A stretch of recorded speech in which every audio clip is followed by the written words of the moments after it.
some numbers, you know, that way it can not be easy for somebody to guess correctly what your password is. Otherwise, if you want to use, because some people are using either this is my email, and from my email, then I just put in either my number. Things to do like that. I think it's not good character, and if you can look on your screen, there are a number of principles that we are laying out to you so that they can be helpful for you to be able to choose a strong password. So one thing about your email is that never reveal your password to others. You know, a password is a password. It should be to you and only you. So if you're sharing it with somebody, then that is already a level of compromisation. You will not be able to know whether it will be that very person who can share it to maybe to a third party. Then the other is use, as I talked about, you need to use, because we have different platforms that we use to sign in these emails.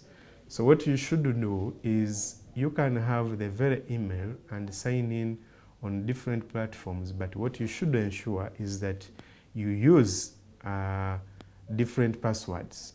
Of course, passwords that are easily rememberable to you, but they should be ideally different, so that if somebody is using cookies to track you and be able to get your passwords at a certain level or on a certain website, should not be able to cross over to even to another site and also get that information. So, I mean, that is very key.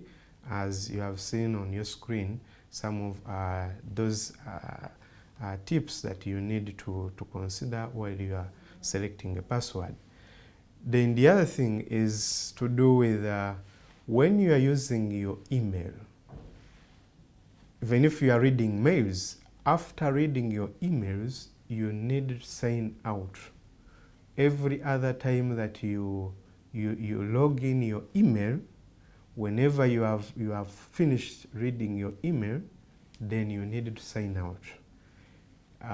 One thing that we usually do, especially to our phones, is that once you sign in, then forever you just go and tap, and it will open for you.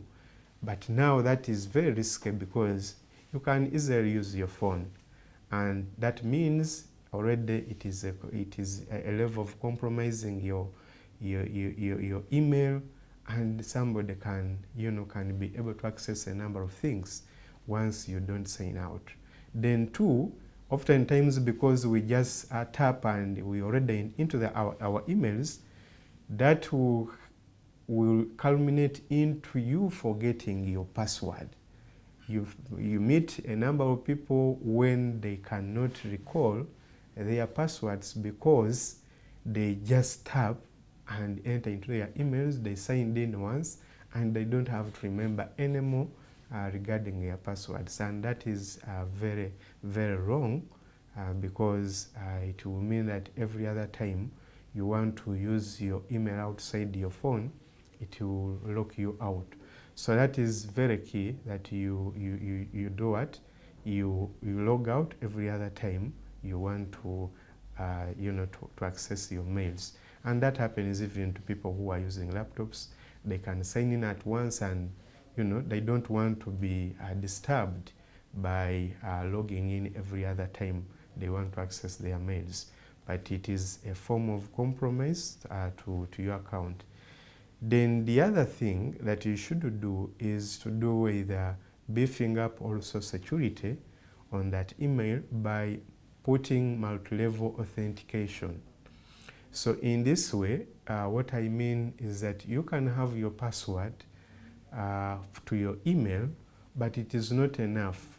Assuming some wicked person gets access of that password, will be able to log in remotely at another gadget and will access your account. Now, one level of security that you need to beef up with your email is what we call the two-factor authentication. Now, two-factor authentication, the way it works, I would request my producer to bring back that picture. The two-factor authentication, the way it works is once you want to sign in your email, well, it will require you your password. You look on your screen. It will require you to put in your password, and after putting in that password, it will also want to know whether you are the real person using, trying to sign in if you are not somebody, a third party. Now, when we are setting up two-factor authentication to these emails, it can be either an SMS or it can be an application on your phone, set up on your phone.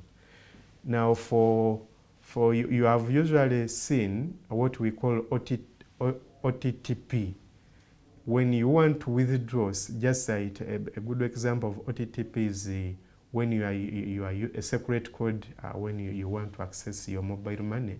When you want to withdraw, you will initiate, but before a transaction is approved, you need to get that 6-digit password, which you will read it to somebody of mobile money, and once that secret code is revealed, then it will be an authentication that you have approved that transaction. Now, it is the same way with two-factor authentication. Two-factor authentication works in a form that somebody can be able maybe to crack into your email because has got a clue about your password, but they are gadgets that are authorized to access your email. If I have my laptop here and my phone, if they are the only ones that have authorized to access my account, any other person, even if it is me and I want to log on a third gadget, it will require me to first do the two-factor authentication, and it will send me an SMS. It can be either an SMS on my phone with the number that I enabled. 2, it can also be a verification email sent on my very mail. 3, it can be a call. You can have a call either to your phone from Google or whichever kind of platform that you're accessing, to read for you a code which you can, once you put in that code, then it will be able to open for you. The essence is it should be you and only you and maybe any other person that you have authorized to access your account. So the way two-factor authentication is, there are a number of two-factor authentications that you can use. There is Google factor authentication, there is Ether, there are a number of authentication applications that you can put on your phone or your laptop and enable your email there. And once it has been enabled, you also actually, before enabling it, you also need to pick a recovery code. Just in case you change your phone, you should be able to transfer that application to another phone and be able to to also access your email using another gadget that you have bought, either it is new or you lost your gadget and you want to recover your account. There is also a recovery code that you need to write down. What I can say here is that it is not usually advisable that you put a recovery code online because it can be compromised. So it is advisable that you write it in a book, safe, it's not easily accessible, and you put it somewhere. So once either you have changed your phone or for some reasons you have lost it, either it has blacked out, then you can be able to download that application. Then you enable it, you put in your email and enable that recovery code. Then you can be able to access your account there and then. So that is what two-factor authentication means when you want to beef up security for your what for your email. Because why we are dwelling much on the email, because so many times when you want to access any platform, whether Facebook, Twitter, people who are purchasing things online and any other, if you want any information somewhere on some website and they tell you to register, they usually tell you to register with your email. So the email is very important. It's very key when you want to secure yourself while using online platforms. Then the other thing that I can make mention of as we wind up this program is to have multi-level security with our gadgets. Now, especially to the phones, phone users, because this is what we usually use. Some people, yes, use laptops, but the number of people who are using smartphones are quite, more than people who are using laptops. So, if you want to take an example of a smartphone, these smartphones, you can have a number of levels for security. One, the phone itself, its system to start, you can enable a password there.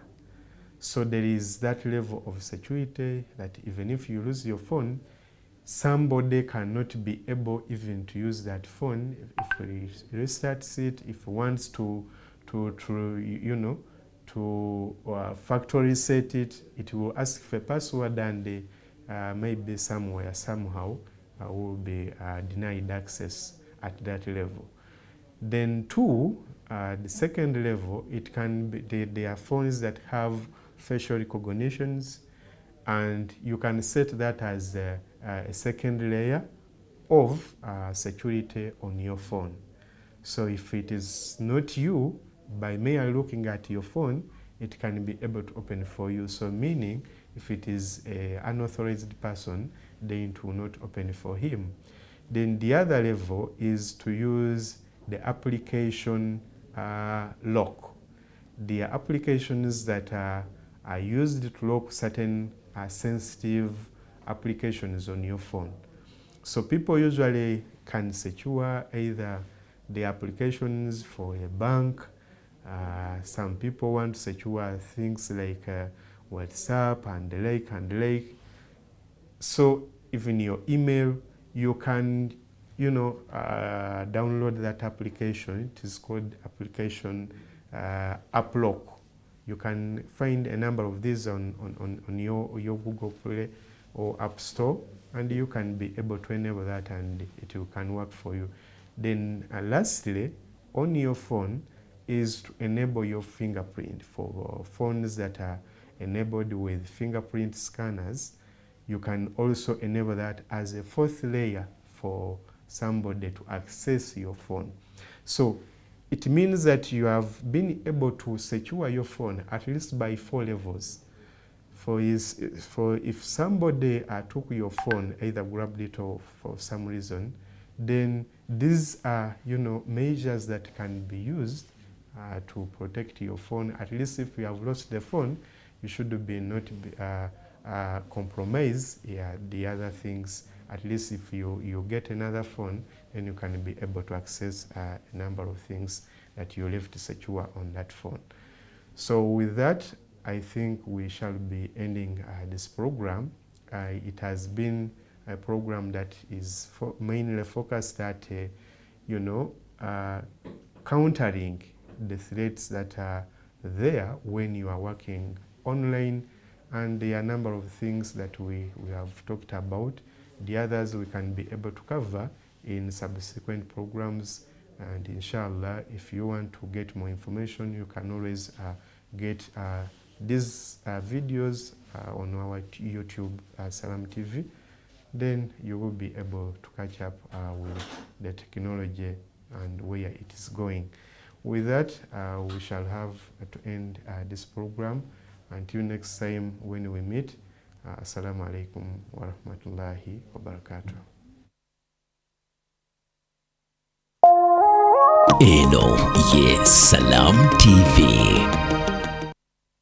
Adhan ngekutusibwako. Hotel Africana. Come as a guest and leave as a friend.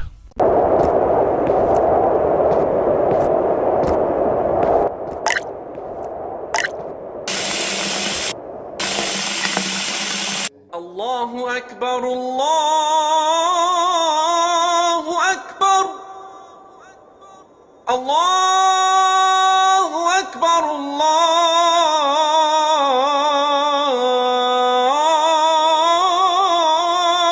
Akbar. Ashhadu an la